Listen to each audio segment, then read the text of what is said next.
On November 22nd, a crop walk for World Hunger was held in East Brunswick. I'm just going to read the resolve clauses of a resolution which the mayor has signed.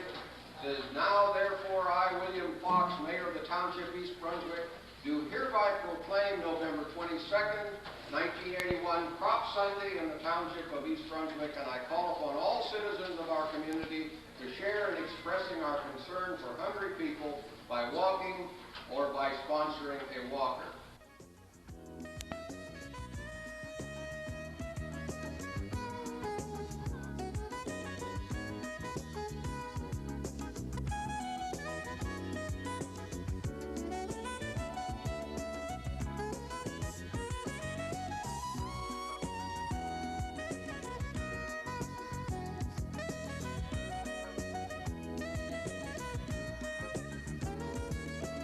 Later that same day, Turkey Trot 81 was held at the high school football stadium.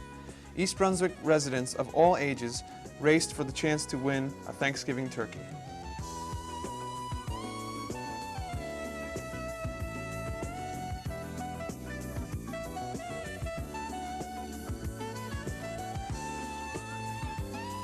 Out there.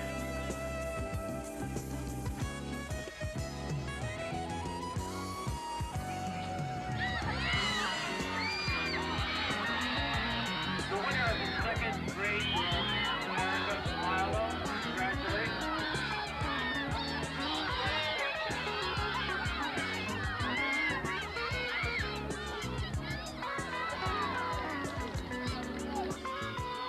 There go the girls.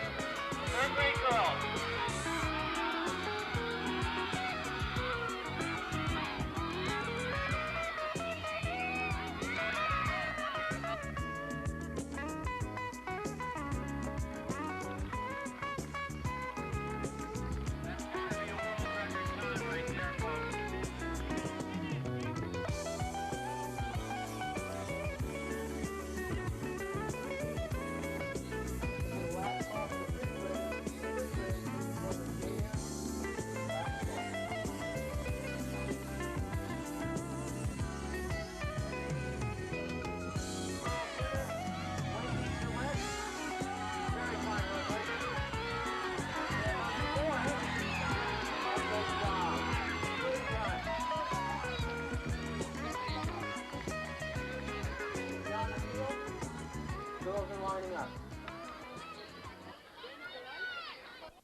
On the local sports scene, the Greenmen defeated Bayonne to win the state soccer cup.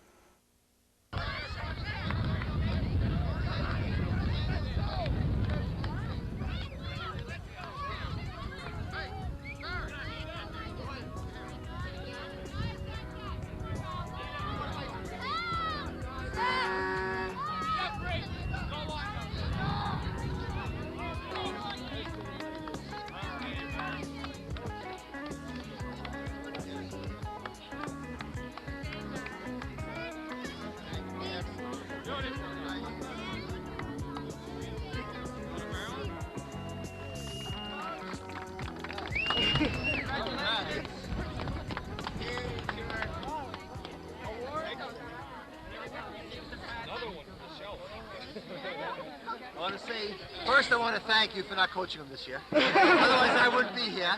Thank you, Thomas. It's a long season, 27 games worth. A lot of tournaments, a lot of effort.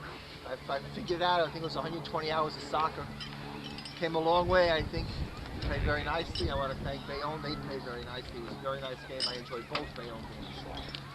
The first medal I'd like to give is to someone who didn't play today, who broke his arm a number of games ago. Sean? Sean was an inspiration to the team. Every kid said, gee, I hope I don't break my arm. I think he was the dominating force. All right, let's go. Jeff. Hey. There you go, he's in. Let's go. Michael Tuckman, my stop. Matthew Dunn, you stop running back. I was there, you Tommy Kolakowski. Scott Thomas. Scott Eva. Great Scott. Eric Hoover. Rob Lincoln, another Scott. Nice game. Jeffrey Kyle. Nice game. Put one of them on right, Mark. I'm missing. I didn't have everybody. Oh, the man with the bloody nose wanted to know if he had to come out of the game. Great game. And needless, is this the last? Barry? Barry Capp. I see Barry. What about Matthew?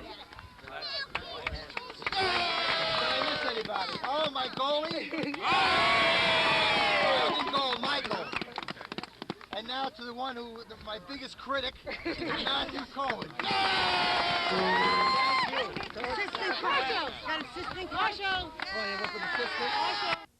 The Warriors, the East Brunswick girls squad, was eliminated after making it to the finals. Once again, our congratulations to all the East Brunswick soccer teams for an excellent season.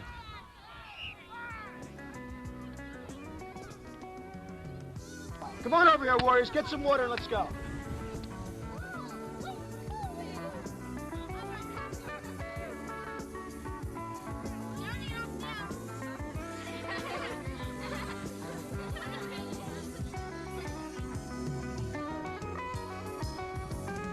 Warriors, get some water.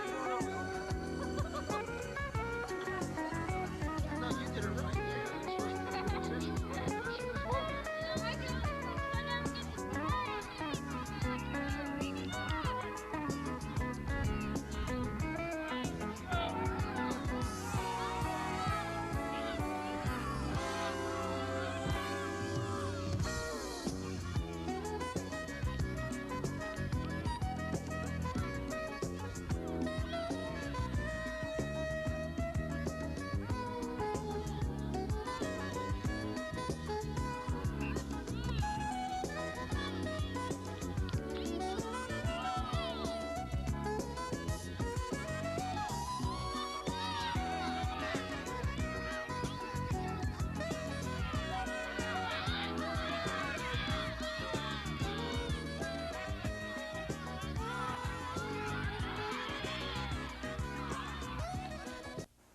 This week at the Township Council meeting, Fire Inspector Vincent Grandy was honored by the mayor, council, and local residents.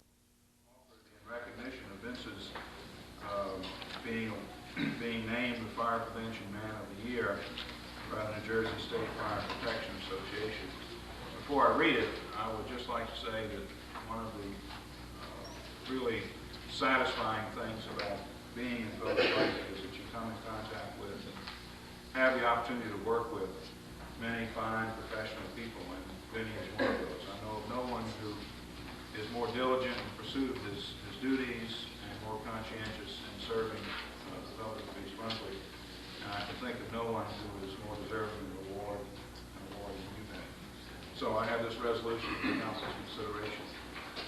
Whereas Vincent A. Grandy has served the Township of East Brunswick with distinction as Chief Fire Inspector, and whereas he has shown a superior dedication to the protection of the public through rigorous fire protection enforcement and through innovative programs, and whereas on October 30th, 1981, Vincent Grandy received the John A. Flaherty Fire Prevention Man of the Year Award from the New Jersey State Fire Protection Association in recognition of his outstanding contribution to his profession. Now therefore be it resolved that the Mayor and Council of the Township of East Brunswick extend their congratulations to Vincent Grandy upon this recognition of his outstanding achievements, and be it further resolved that the Mayor and Council of the Township of East Brunswick extend their appreciation to Vincent Grandy on behalf of the grateful community for his service. Thank you. You've heard the resolution. What is your pleasure? Second. Been moved by Mr. Hurt, seconded by Mr. Connor. Is there any discussion? Call the roll.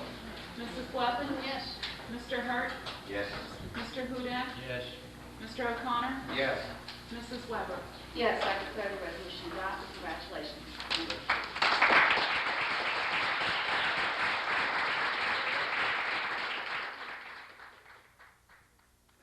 Next are some excerpts from the council's discussion of the RESCO proposal. I just want everybody to know that that I have been very concerned from the very beginning about the proposed resource recovery plan, and certainly the effect that that plan could have on our quality of life in East Brunswick. and I certainly have read every available document that I could find on the subject so that I could be informed as much as possible.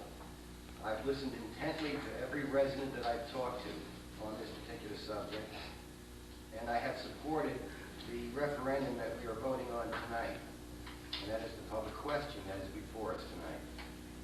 However, I feel very strongly that I do not believe that the public question goes far enough. True, the question is placed on a ballot and people vote on it in November, will certainly give an idea to us as to the sentiment the community has about the proposed resource recovery plan. But I think that's already been made very abundantly clear. It is clear to me that the vast majority of people do not support a resource recovery plan in East Brunswick. I believe the problem, in my opinion, lies elsewhere. And I think we ought to focus our attention on the zone, the very zone that the proposed plant is going to be located or possibly may be located. And that is the M3 zone in East Brunswick. Paragraph 228-204, if I may continue, Madam President.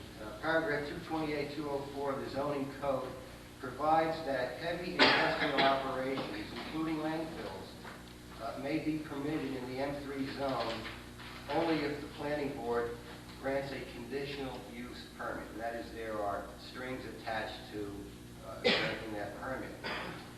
However, I firmly believe, and I've come to the conclusion after a lot of thought for a number of years, that we don't need an M3 zone in East Brunswick.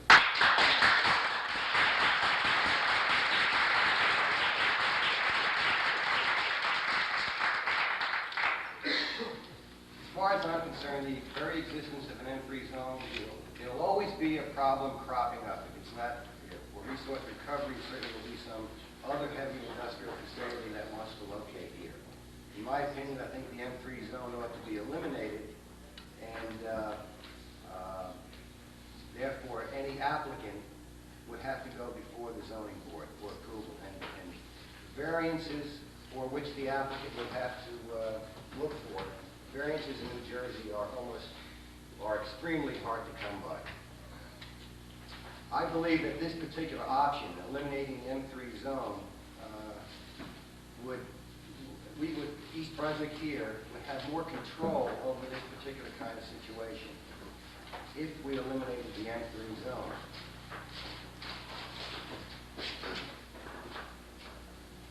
To that end, I'm going to request the township attorney to draft an ordinance eliminating the M3 zone, incorporating that area into the M2 zone, and I think that we ought to have this rather quickly so we can discuss this at the next agenda session. It certainly will have to go to the planning board for approval, but all that should take place very shortly. I also think that this particular course of action is much more meaningful than a public question, and therefore, in my opinion, because the public has made it abundantly clear that they do not want a resource recovery, I'm making a motion that we table the public question until such time that the planning board can review the proposed ordinance and the council also talk about it at their agenda session.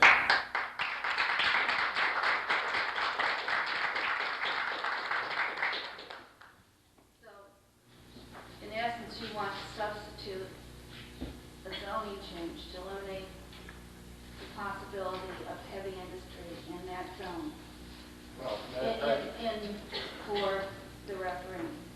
absolutely. I think it has much more impact if we don't even have an M3 zone to worry about. That is exactly where heavy industry, resource recovery, any other of the type of operations that certainly the Pine Ridge residents would be really having a problem with.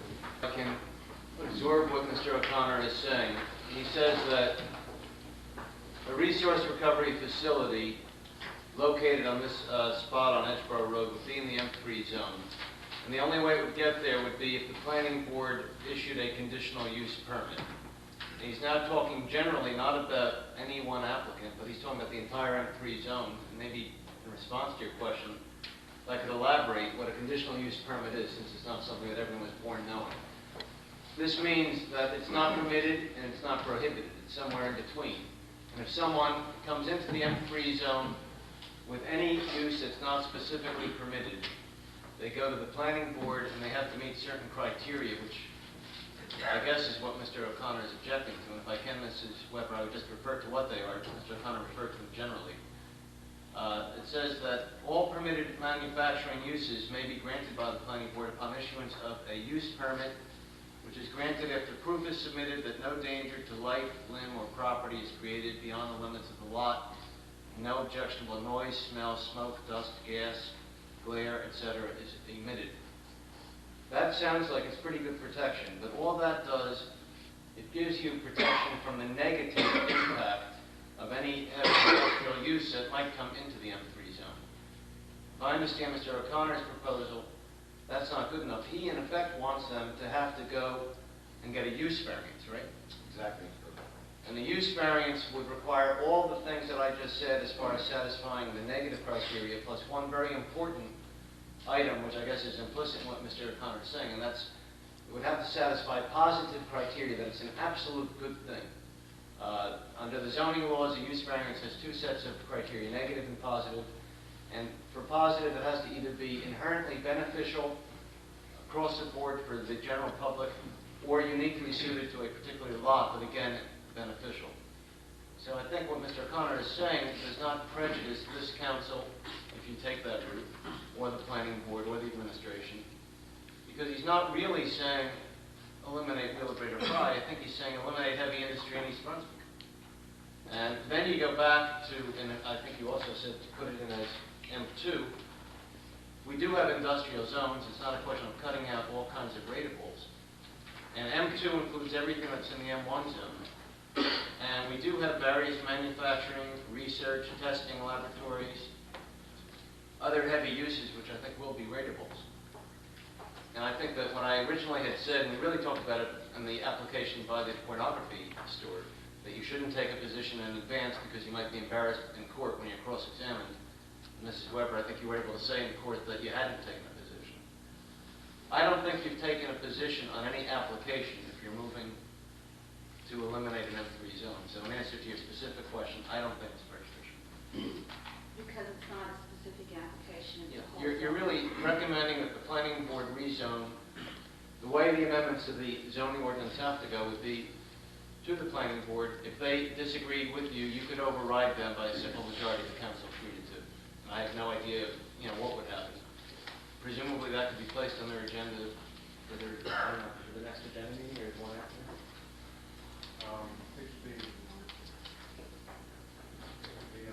If we followed Mr. O'Connor's reasoning or suggestion, would we in any way be accused of spot zoning?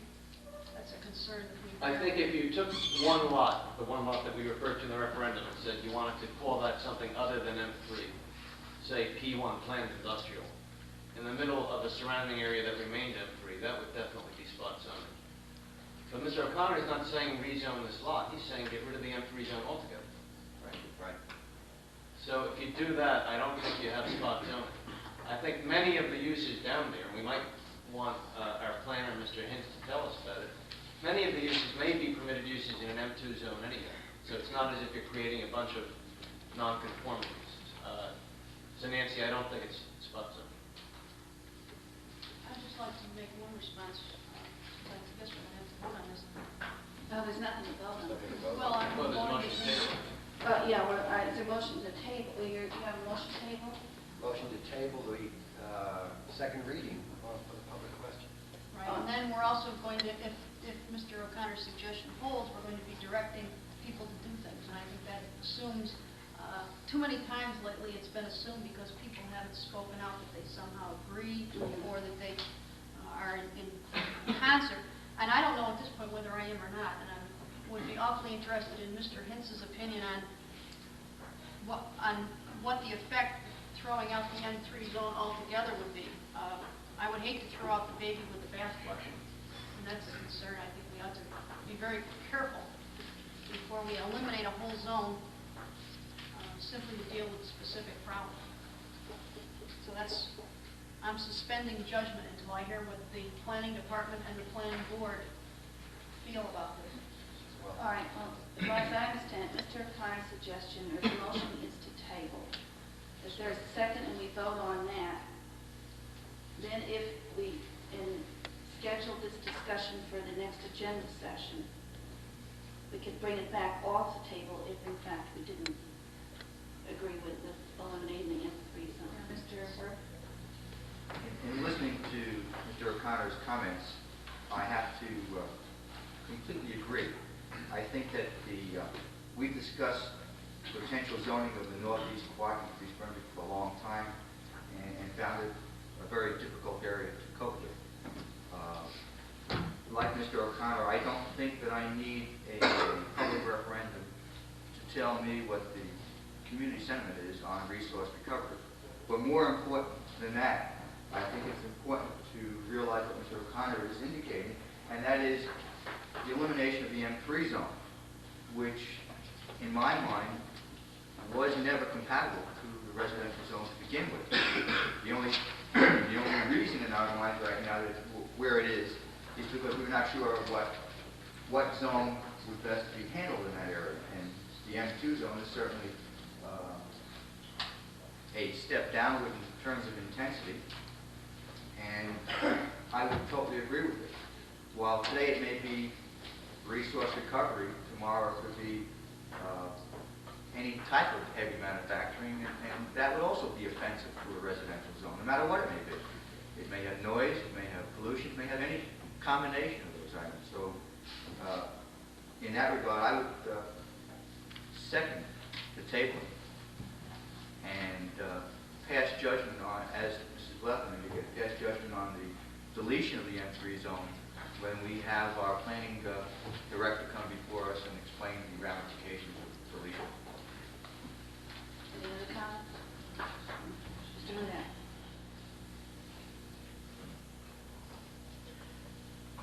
While we're talking about this for the last 9 months,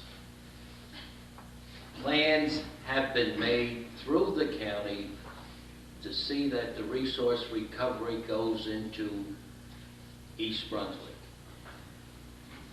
I have a late memorandum, even at the Department of Environmental Protection, where meetings are being held to set up the standards. I think that from the number of officials that I have spoken to in Trenton, they approve of this resource recovery plan. You're getting the results of many of the firms that have been hired that are given a favorable response on the resource recovery. It seems as if all the officials would want this resource recovery, and I've always felt from the start that the resource recovery plant will be built in East Brunswick. And I think that there are many things that we could do. We were supposed to have Mr. Bush set up certain ordinances that would be another barrier. And the reason that I came out with the non-binding referendum is that to let the people of East Brunswick decide whether they wanted a resource recovery plan. And I was hoping through that, with that public outcry, that these public officials in Trenton and the county would curtail this resource recovery plan. And now we're putting more smoke screens. Time is of the essence, and we're at a point now of almost no return. The resource recovery plan, they'll put the applications in July. I mean, they're all ready to go. And I don't know whether a number of these things can stop this. I think at this stage we have to get some experts and some expert testimony and many of the other facets. I would try any vehicle that we possibly could. I would concur with taking out that. I would concur with some ordinances. I would concur with an unbinding referendum. In other words, I want to see that the message gets through to the state and the county because of the fact that I know that we're going to have a resource recovery plan. The East Brunswick High School Band has accepted an invitation to participate in the first annual Tangerine Bowl Music Festival in Orlando, Florida. The festival is produced in conjunction with the nationally televised Tangerine Bowl football game and consists of a field show competition and gala Tangerine Bowl parade featuring 68 units. The top scoring band in the field show competition will perform in the pregame show before a sellout crowd of 52,000. Director Gordon Tedeschi states that the Bears Band will spend 3 days in Central Florida participating in the Tangerine Bowl activities. Our congratulations to the band and best of luck in Orlando.